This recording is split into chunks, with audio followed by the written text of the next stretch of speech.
Sa Davao City pa rin na hold up ang isang gasolinahan na tangay ang mahigit 160,000 pisong kita nito. Sinempuhan daw ng hold-upper ang oras bago mangolekta ng pera sa gasolinahan ang armored van ng isang bangko.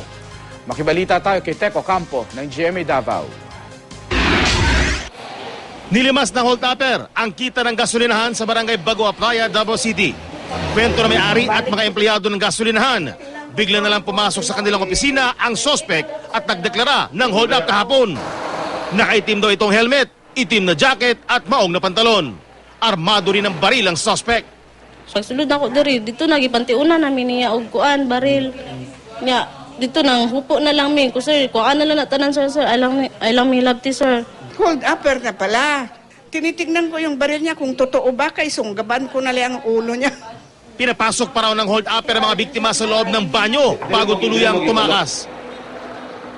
Natangay ang 166,000 pisong kita ng gasolinahan.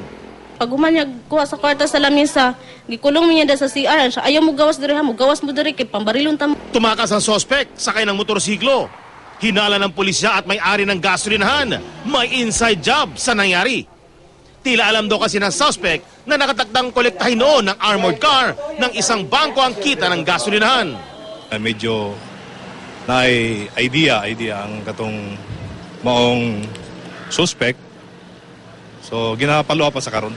Murag kabalo siguro siya kay ingon man siya nga asa man inyong sales diri katong weekend nga kuan lagi daw halin namo katong ginakuha sa bangko. Walang gwardya at wala ring CCTV ang gasolinahan. Kinahanglan gyud unta pod na ang atong mga establishmento diri sa Davao na doon na gyud tay ingon ana nga ekipo kanang CCTV. Kaya kung tabang na sa investigasyon. Teco Campo, Nagbabalita, Pilipinas.